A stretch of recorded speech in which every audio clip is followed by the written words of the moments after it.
मुंबई के घाटकोपर में आंधी तूफान से बड़ा हादसा हो गया है। आपको बता दें कि होर्डिंग गिरने से 8 लोगों की मौत बताई जा रही है, जबकि 50 से ज्यादा लोग घायल हो गए हैं।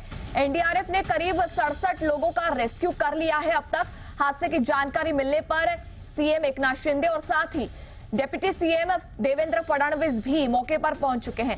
सीएम ने मृतकों के परिजनों को 5-5 लाख रुपए के मुआवजे का ऐलान किया है। साथ ही देखिए, घायलों के उपचार सरकारी खर्च पर करने के निर्देश भी दिए गए हैं। सीएम ने हादसे के जिम्मेदार लोगों के खिलाफ एफआईआर दर्ज कर कार्रवाई करने के आदेश भी दिए हैं। देखिए, बड़ी खबर आपको बता रहे हैं, मुंबई में यह बड़ा हादसा हुआ है और इस खबर पर सीधा हमारे साथ जुड़ रहे हैं मेरे सहयोगी अश्विनी पांडे। अश्विनी, हम देख रहे हैं आज इस बदले हुए मौसम ने भले ही तपती गर्मी से लोगों को राहत दी है, लेकिन इसी मौसम ने कई लोगों को अपना शिकार भी बनाया है। फिलहाल स्थिति बताएं, रेस्क्यू ऑपरेशन कहां तक पहुंचा?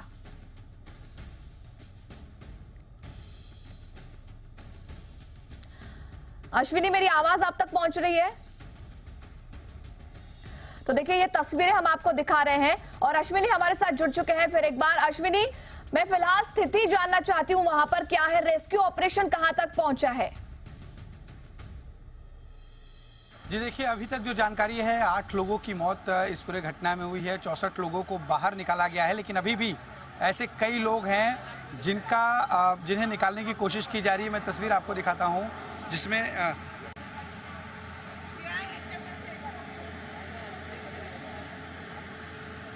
जी देखिए, रेस्क्यू ऑपरेशन इस वक्त जो है किया जा रहा है और आप साफ तौर पे देख सकती हैं कई क्रेन्स लगाए गए हैं इस होर्डिंग के मलबे को हटाने के लिए, क्योंकि अभी भी ऐसे कई लोग हैं जो इस मलबे में दबे हुए हैं। देखिए, ये जो मशीन खड़ी है इसके नीचे मैं आपको दिखाता हूँ। यहाँ पे आप देखिए, एक कार अंदर की तरफ आपको दिखेगी जो अभी भी मलबे के नीचे दबी है। जाहिर है कि इस कार में जो लोग बैठे थे वो पूरी तरह से इस मलबे की चपेट में आ गए।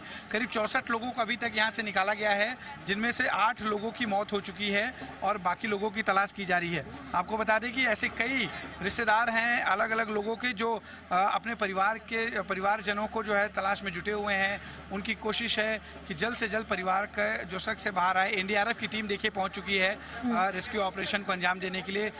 इसके पहले तक जो है एसडीआरएफ की टीम थी, मुंबई फायर ब्रिगेड की टीम थी, मुंबई पुलिस मौके पर थी और अब एनडीआरएफ की टीम भी यहाँ पहुँच गई है जो रेस्क्यू ऑपरेशन में फायर ब्रिगेड और अन्य एजेंसियों की मदद कर रही है। जी बिल्कुल अश्विनी, लेकिन एक सवाल ये खड़ा होता है, देखिए डिप्टी सीएम और साथ ही सीएम एकनाथ शिंदे भी वहां पर पहुंचे थे और उन्होंने जो हालात है वहां पर आके देखे, लेकिन सवाल एक खड़ा होता है कि आखिर इसके लिए जिम्मेदार कौन है? अचानक से मौसम ने करवट ली, जिसके बाद ये हादसा हुआ और इस हादसे में शिकार हुए 8 लोग। क्या कोई कार्रवाई की गई है उन लोगों के खिलाफ? आवाज आ रही है अब तक अश्विन?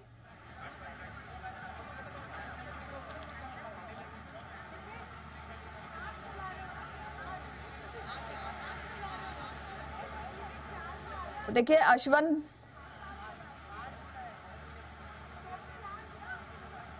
जी बिल्कुल, देखिए ईगो मीडिया करके ईगो मीडिया करके एक कंपनी है जो इस होर्डिंग को जिसने खड़ा किया, उसी कंपनी की देखिए एक दूसरी होर्डिंग अभी भी जस की तस खड़ी है।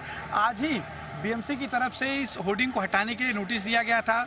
6 करोड़ रुपए की पेनल्टी भी लगाई गई थी इनके ऊपर और इस होर्डिंग को 10 दिनों के अंदर हटाए जाने के लिए कहा गया था। लेकिन इसके बावजूद ये होर्डिंग जो है इसको लेकर लगातार जो आवाज़ उठ रही थी उस पर अब जाकर कार्रवाई हुई। अगर पहले कार्रवाई हो गई होती तो शायद ये हादसा नहीं होता। आपको बता दें कि 40 बाई 40 की होर्डिंग बनाने का परमिशन था, लेकिन 80 बाई 80 की होर्डिंग बनाई गई, जिसकी वजह से इस बड़े हादसे को एक तरह से न्योता दिया गया। आपको बता दें कि जो बेस बनाया गया था वो 40 बाई 40 की होर्डिंग का था, लेकिन इसे 80 बाई 80 बना दिया गया। जाहिर है कि जो बेस था वो बेहद कमज़ोर था और यही कारण है कि जब तेज़ हवा चली तो सीधा ये होर्डिंग पेट्रोल पंप पे आ गया और उस वक्त पेट्रोल पंप पर बहुत से ऐसे लोग थे जो सीएनजी गैस भराने के लिए मौजूद थे, जो डीजल पेट्रोल भराने के लिए मौजूद थे। बहुत सी गाड़ियों की कतार लगी हुई थी और हर गाड़ी में करीब 2 से 3 लोग बैठे हुए थे। यही वजह है कि जो आंकड़ा है घायलों का वो बहुत ज़्यादा है।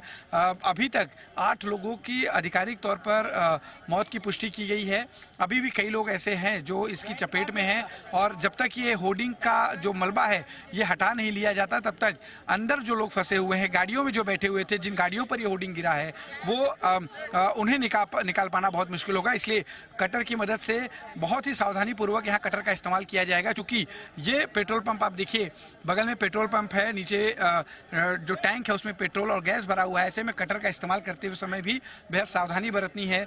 यही वजह है कि काटने के लिए देरी हो रही है।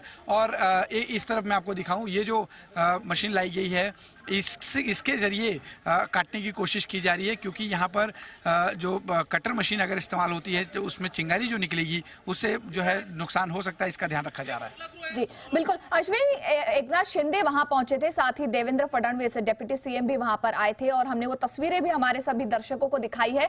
क्या कुछ कहा उन्होंने वहां पर स्थिति का जायजा लेने के बाद?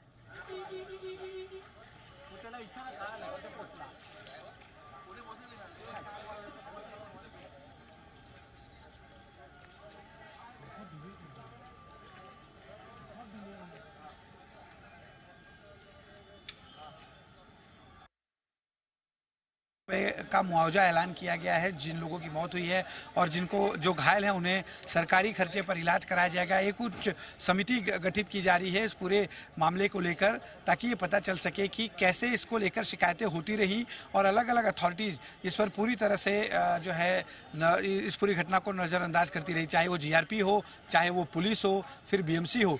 इन सभी एजेंसियों से जुड़े तमाम जो लोग हैं उनसे भी इस पूरे मामले में जाँच के दौरान उनसे पूछताछ होगी कि आखिरकार लापरवाही क्यों हुई, क्यों जब शिकायतें मिलती रही इसके बावजूद भी कदम नहीं उठाया गया।